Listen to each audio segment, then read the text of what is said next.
وہ دونوں سالگرہ سے لوٹے تو رات کے 10 بج رہے تھے، آتے ہی ٹی وی کے آگے بیٹھ گئے کیونکہ ان کا پسندیدہ پروگرام آ رہا تھا۔ ہو گئی تمہاری پارٹی ختم؟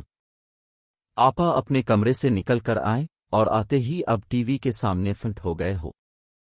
کوئی فرض ہے یہ پروگرام دیکھنا کہ اگر نکل گیا تو گناہ ہوگا؟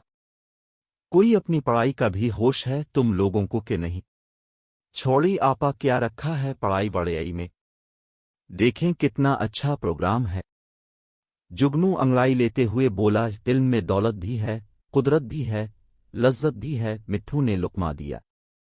آپا دراصل اسکول میں کوئی خاص پڑھائی وڑائی تو ہوتی نہیں، سمجھ نہیں آتا کیا پڑھیں کیا نہیں۔ شمع نے صفائی پیش کی۔ سبق پھر پڑھ، صداقت کا، عدالت کا، شجاعت کا لیا جائے گا تجھ سے کام، دنیا کی امامت کا۔ مٹھو نے ان کی مشکل حل کرنے کی کوشش کی۔ ارے بھائی مٹھو، یہ صداقت اور شجاعت صاحب کے سکول کے اساتذہ ہیں، کیا ہمیں ٹیوشن رکھوا رہے ہو؟ جگنو نے مٹھو کا مذاق آڑا۔ بھائی میں تو امامت نہیں کر سکتی کیونکہ میں لڑکی ہوں، لہٰذا یہ شعر تو تمہارے لیے ہی ہے۔ شمع نے سارا بوجھ جگنو پر ڈال دیا۔ یہ کیا بدتمیزی ہے؟ ہر بات مذاق میں آڑا دیتے ہو، اور مٹھو میاں کا ادب کیا کرو، یہ میرے پروفیسر صاحب کا مٹھو ہے، کوئی نرا پڑا عام طوطا نہیں ہے۔ آپا بگڑتے ہوئے بولے، اس ذرہ نوازی کے لیے شکریہ آپا۔ مٹھو عاجزی سے بولا، لو بھائی اس نے تو تمہیں بہن بنا لیا مٹھی آپا۔ جگنو نے پھر مذاق آڑا۔ یہ مٹھی آپا کیا ہوتا ہے؟ شمع نے حیران ہو کر پوچھا۔ بھائی مٹھو کی بہن مٹھی ہوئی نا۔ جگنو نے وضاحت کی۔ ٹھہر جاؤ بدتمیزوں، تم لوگ اس طرح باز نہیں آؤ گے، میں تمہیں ابھی بتاتی ہوں۔ آپا انہیں مارنے کے لیے کوئی چیز ڈھونڈنے لگیں تو ان دونوں نے اپنے کمرے کی طرف دوڑ لگا دی، اور مٹھو کی آواز دور تک ان کا پیچھا کرتی رہی۔ وہ کہہ رہا تھا، میسر آتی ہے فرصت فقط غلاموں کو، نہیں ہے بندہ ہار کے لیے جہاں میں فراغ۔ آج اتوار تھا اور ٹی وی پر انڈیا اور پاکستان کا کرکٹ میچ آ رہا تھا، لہٰذا جگنو اور شمع کا سارا دن ٹی وی کے آگے گزرا۔ جگنو ساتھ ساتھ میچ پر رواں تبصرہ بھی پیش کر رہا تھا، ہر بال پر اس کا رد عمل دیکھنے والا تھا۔ اتنے میں احمد شہزاد نے ایک اور وکٹ لے لی۔ واہ واہ کیا وکٹ لی ہے، شاباش میرے بھائی، سکھا دے سبق ان ہندوستانیوں کو، آخر انہوں نے پاکستانیوں کو سمجھا کیا ہے، ہرا دیں گے اتنی آسانی سے یہ ہمیں۔ جگنو خوشی سے پھولے نہیں سما رہا تھا۔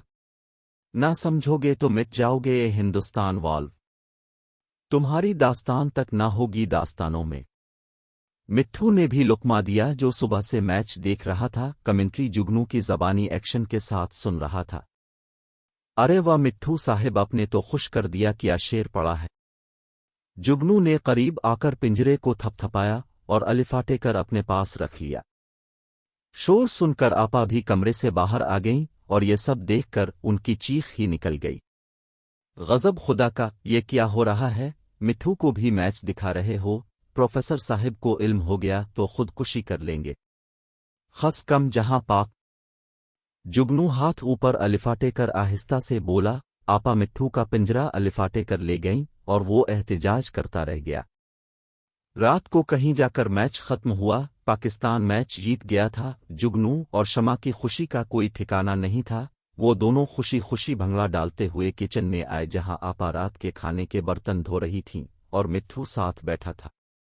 مبارک ہو مٹھو، پاکستان میچ جیت گیا۔ جگنو ناچتے ہوئے بولا، واقعہ مارا ہے، بڑا زور ہے ہماری ٹیم میں، کوئی اندازہ کر سکتا ہے اس کے زور بازو کا۔ نگاہ مرد مومن سے بدل جاتی ہیں تقدیریں۔ بھائی تمہارے شیروں نے تو ہندوستانی ٹیم کو ہلا کر رکھ دیا مٹھو۔ جگنو نے مٹھو کو شاباشی دی۔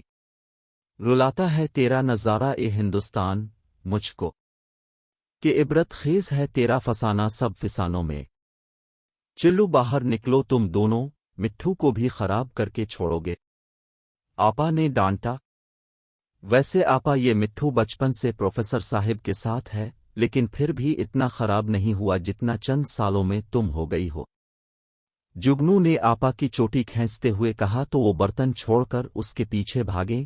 وہ ہاتھ نہیں آیا تو جا کر ابو کو شکایت لگائی۔ ابو نے اس کے لیے یہ سزا تجویز کی کہ جگنو 1 ہفتے تک آپا سے اردو پڑھے گا اور شعروں کی تشریحات کر کے سنائے گا کیونکہ وہ اردو کے ماہانہ ٹیسٹ میں فیل ہو گیا تھا۔ جاری ہے۔